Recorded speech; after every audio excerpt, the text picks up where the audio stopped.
Good evening, everyone. Welcome to the Saturday, December 14th edition of the MMAOB Daily Podcast. I'm your host, as always, Adam Martin, and I'll be recapping UFC 245 live from Las Vegas. I am here in Vegas at the Bally's Hotel. I'm here in Vegas for the first time. It's pretty cool.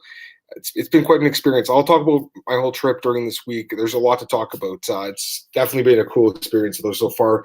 First time at T-Mobile Arena, great venue. Really impressed with the place. Watched the whole card. It was a long card. It went until 11 p.m.-ish time here. So 4-hour main card. There was 3 title fights, obviously. I want to talk about the card. I do have a few questions that people sent in to me earlier on, so I'll talk about those as well. But there's a lot to talk about. This was a really good card. So let's start with the main event, and I'll work my way down. And again, 3 title fights that, 2 of them went the distance, 1 almost did. Main event of the evening, Kamaru Usman defeats Colby Covington via 5th round TKO. It was a really good fight, and it was a close fight. Both guys really went at it. Honestly, I had no idea who the judges were going to score it for had it gone the full distance. I was on the fence about who I kind of thought won or was winning the fight. But Kamaru Usman really, put any sort of questions aside in that 5th round with the finish. So he got to Covington's chin and TKO'd him. As far as the stoppage goes, I didn't love the stoppage. I have to go back and rewatch the fight. Obviously, I was live there, so it's a little different than watching at home, getting the angles that you do when you're watching on TV. Obviously, there are screens there, so I saw that. But Covington's not happy. He's tweeting about it right now. He's not too happy about the stoppage. He thinks it was an early stoppage. I've seen a lot of people say they thought it was early as well. So if you guys have any thoughts about the stoppage, throw them in the comments. I'll definitely talk about that as well. But, for me, it looked a little bit early. But either way, he got hurt bad, and the referee's job is to protect the fighter. He thought that he protected Covington. So Covington loses the fight. Obviously, talked a big game heading in this one. It was a close fight. They won fight of the night. They won $50,000 each. I think well-deserved. But, yeah, Usman wins the title. And another win for Usman. The guy is an absolute monster. Great fighter. I always thought he was a great fighter. I did pick Covington in this fight. Obviously, it wasn't the right pick. My picks weren't amazing this week. Last week I had a perfect card. This week it wasn't so perfect, but it is what it is. But Usman right now, 1, 2, 3, 4, 5, 6, 7, 8, 9, 10, 11 straight wins in the UFC. That is impressive. And Dana White says he wants to fight Jorge Masvidal next, which makes a lot of sense. Masvidal is really the number 1 contender. The McGregor fight's out there for a money fight, but I think he should fight Usman next. So we'll see what happens there. But yeah, great performance by Usman, getting the finish late in the fight. It was, again, a very close fight, but Usman got the job done when he needed to, gets the finish really late in the 5th round. So good fight. They won fight of the night. And for Covington, apparently he broke his jaw, so that's unfortunate, but again, it was a good fight. Next up, we had Volkanovski defeat Max Holloway via unanimous decision to win the UFC featherweight championship. Great, another great performance here by Volkanovski, but not the best fight. I don't think this was Holloway's best performance. Obviously, I mean, he lost the fight, and he lost his belt, so that wasn't a great performance by Max. I'm not sure what to think about Max. The guy obviously has had an incredible career in the UFC, and Dana White and Joe Rogan have said he's the greatest featherweight of all time. I think there's a very good argument. He did beat Aldo twice. He has other great wins here, like Pettis, Edgar, guys like that. But I feel like the move to 155 really hurt him. I think that was a move that didn't need to happen. And Dana White wanted him to make that move up earlier this year. He got hurt in that fight with Dustin Poirier. It was a good fight. It was a great fight, but he took a lot of damage in that fight.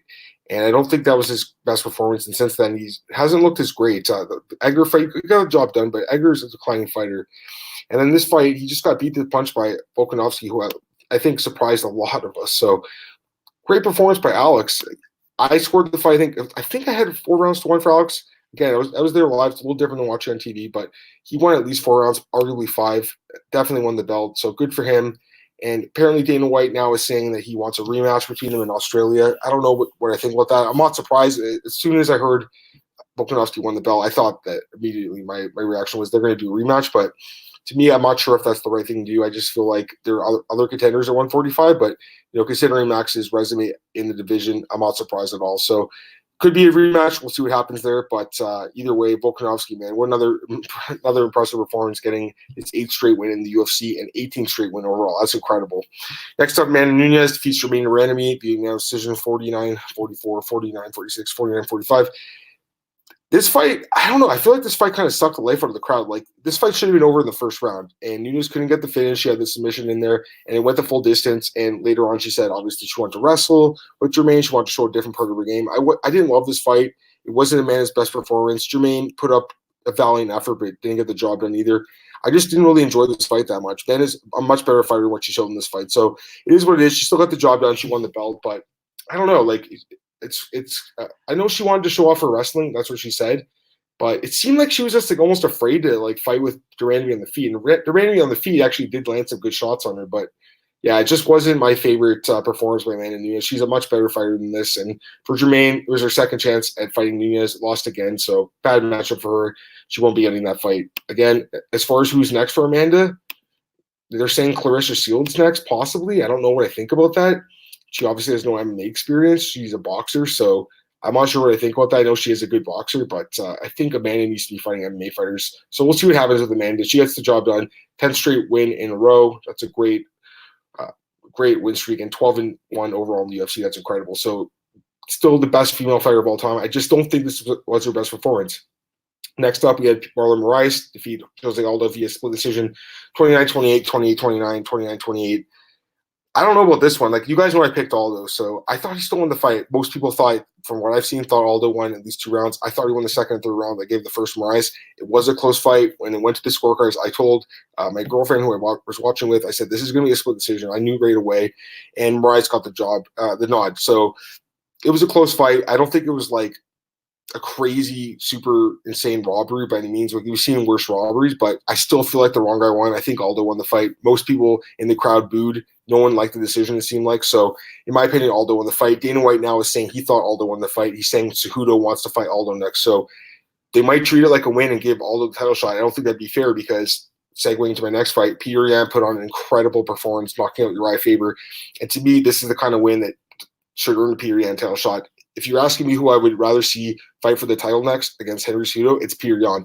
To me, he was the standout fighter on the card. This was the best fight, in my opinion, on the whole card. I enjoyed watching this fight more than any other fight. Petr Yan looked amazing in this fight. This guy is incredible. He looks fast. He looked powerful. I know Faber's older. I know he's not the same guy he used to be, but still an incredible performance by Petr Yan. 13-1 now, 6-0 in the UFC. Incredible record.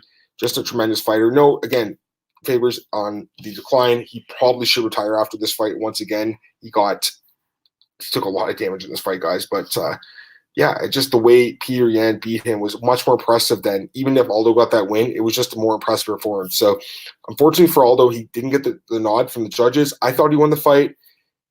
A lot of people thought he won, but he didn't get the nod from the judges. Didn't get the job done. Moraes, we've already seen him fight Cejudo. I don't want to see that fight right now. Maybe down the road, who knows? But right now, I think Yan versus Cejudo, that's the fight to make.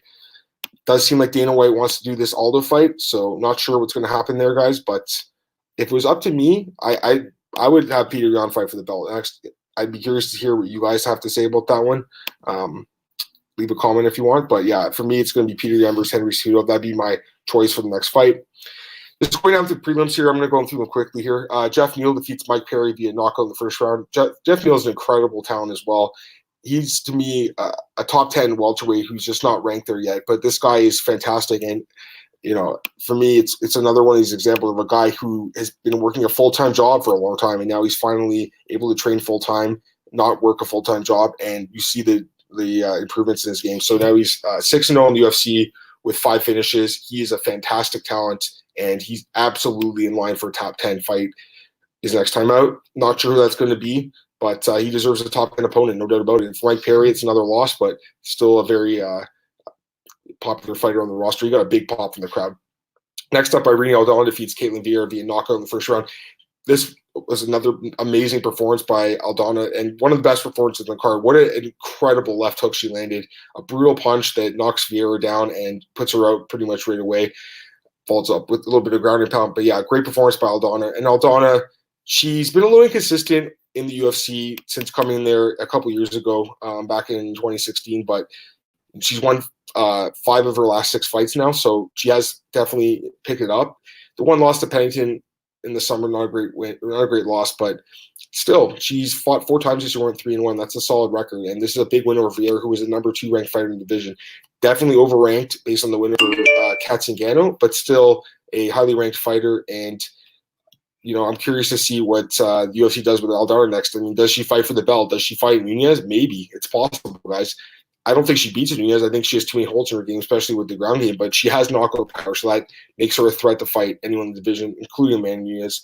But yeah, great win for Aldana. She wins a bonus, very well deserved. And I should mention, Yan won a bonus. Unfortunately, Jeff Neal didn't get a bonus award, although I believe that he should have got a bonus. Next up, Omari Akhmedov defeats Ian Heinisch for unanimous decision, 29-28 across the board. This was a close fight as well, but I did think Akhmedov won the fight. I think it was a good call on the judge's part. He won 2 rounds, in my opinion. Heinisch, don't know what's going on with this guy. Like, all of a sudden, he's been disappointing, losing fights he should win. Back-to-back losses now after a couple wins to open up his UFC career. But for Akhmedov, this guy is pretty underrated. I think people don't talk about him as a contender at 170, and he probably should be talked about as one because he's undefeated in his last 6 fights, and he's looked really good. So good win for Akhmedov here over Heinisch.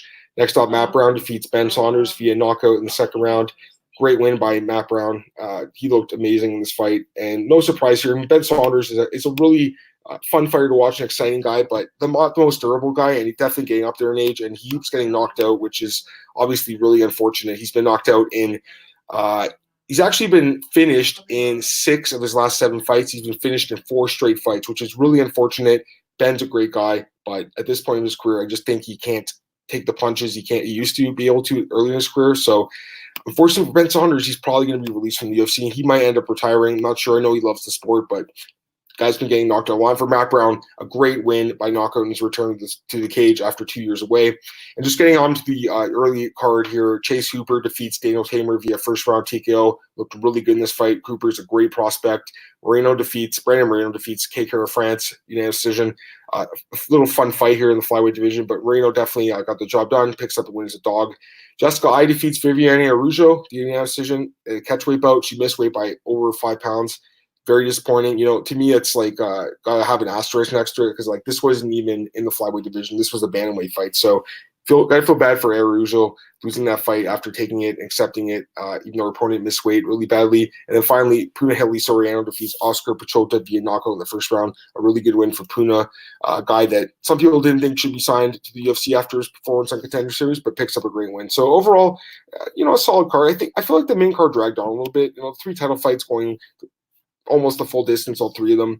That makes for a long night, but there was definitely some great performances here. Like Yan looked amazing, Neal looked great, Aldana, Brown, Hooper, Soriano, and the main event was a really good fight too, with Usman getting a late finish. So overall, a solid card. I've had a really good time here in Vegas so far, guys.